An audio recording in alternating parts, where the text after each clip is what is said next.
What's up, everybody? My name is Brian Deach. I am the Chief Technology Evangelist at Zscaler, and today we're talking about mergers and acquisitions, specifically around integrations. So let's jump right into it. Congratulations, you landed your first big M&A deal of the year, or should I be saying your condolences, because Lord knows there's a ton of complex work, but Zscaler is here to help. So let's look at 4 major bullet points and how we help in those areas of integration. At Zscaler, we've had the privilege of helping many companies with their IT M&A journey. Specifically, we seek to help these companies solve some very complex IT integration challenges. I boil it down to 4 key pillars. First and foremost, providing rapid user to application access. 2, mitigating and controlling cyber risk of the target company. 3, optimizing and simplifying the overall technology landscape. Last but not least, improving business agility. With all that said, let's walk through a classic IT integration scenario on the whiteboard. In the interest of time, I've pre-staged some configurations here. We have our parent company, Company A.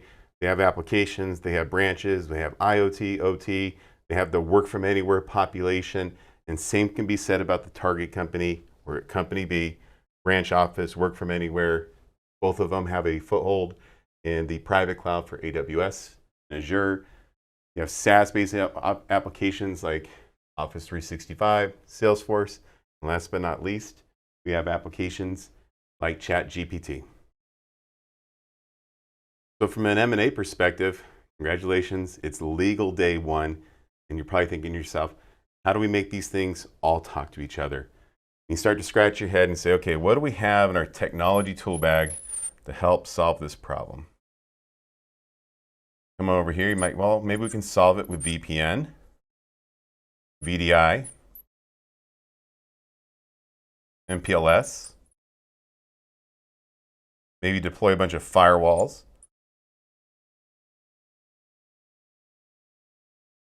or maybe a reverse proxy, or even a forward proxy like a secure web gateway to solve some of these challenges right here.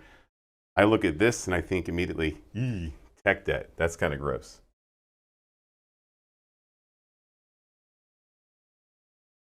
So you're looking at this and you're factoring in your decisions of these applications over here. You're also having to factor in the user experience, because historically, these things take 12 months, 18 months, even longer. It could even be a period of time where these users from the target company, they're walking around with 2 laptops, one to access stuff over here and one to access something over here. That completely kills the user experience.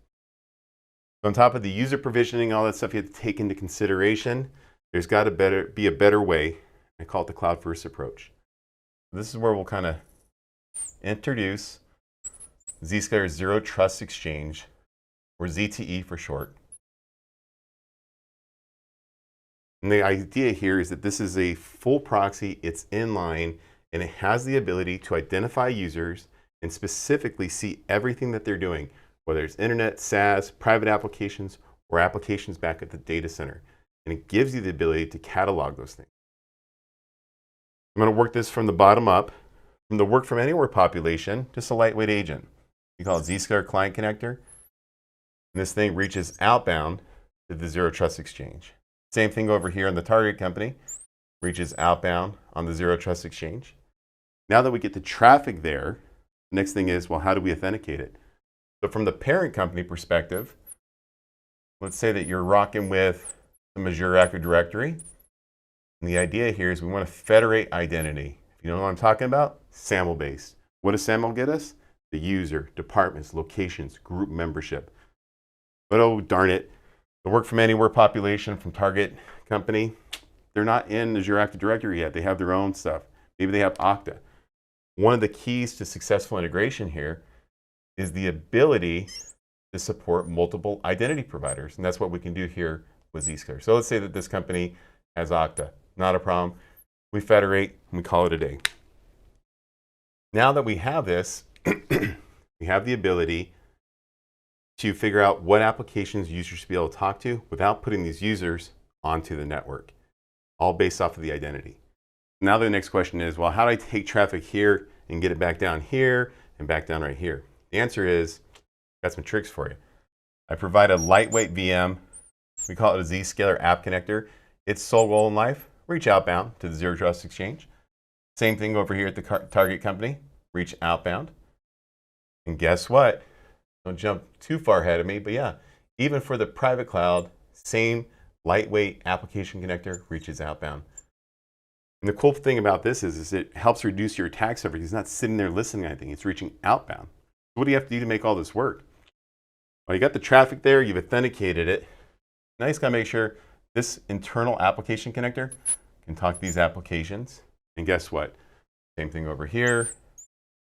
Same thing over here. And so the behavior is kind of beautiful because now I can take a work from anywhere person on the parent company and he or she is like, I want to talk to application 1. Boom, hits the Zscaler Zero Trust Exchange, pick up the identity, enforce policy. And when we enforce, we can allow, block, isolate, or deceive. But in the interest of connectivity, we want to say that this user hits this, they can talk to it. You know this outbound connection? I take a microtunnel back over here, and boom, I can talk to this application. Now when this user wants to talk to an application over here, like application A, traffic still goes here. Takes a microtunnel back over to this application, they can hit application A. Spoiler alert, the exact same behaviors are exhibited here from a work from anywhere population. That traffic goes up to the Zero Trust Exchange. We look at the identity. You want to talk to application 2? So long as there's a policy that says you can do it, boom, they come over here and talk to application 2 or application 3. Or even application B and C. They know they don't have to carry multiple laptops or endpoint devices to make this all work. Now you know what you're thinking. Well, Brian, what about all this stuff? Do we still need to have MPLS or SD-WAN? No, you don't. We have the Zscaler client, the Zscaler branch connector down here. And this reaches outbound to the Zero Trust Exchange. Same thing over here, reaches outbound. And if this OT device needed to talk to application C, it could. You just define the policy. Or application 3 over here, we can stitch those things together. And last but not least, right, is going to be the open internet in your SaaS-based applications. Real simple logic here. Allow the good, block the bad, and stop the stupid. Here, right here. So at the end of the day, Zscaler becomes like a really cool policy engine that helps reduce your technical debt footprint, right? We don't have to do VPN anymore. VDI, no thanks. MPLS, let's save some money, baby. Firewalls are yucky. Reverse proxy secure web gateways, no thanks. We can all do it in the Zero Trust Exchange. If I take a step back and go back to our first 4 bullet points. Earlier I had described that we were trying to do the whole like rapid user to application access, but really what I'm trying to do here is accelerate the time to value. I'm trying to mitigate and control the cyber risk of that target company, right? Provide that connectivity on a per user basis. Optimize and simplify the overall technology landscape. Well, get rid of a lot of those VPNs and VDIs and yada, yada, yada. I think that simplifies things a lot. Last but not least, improving business agility. And really, what does that mean?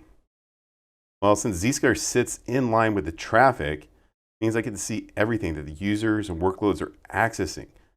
Ultimately, we can help you more rapidly rationalize and streamline your application landscape to help accelerate synergy realization.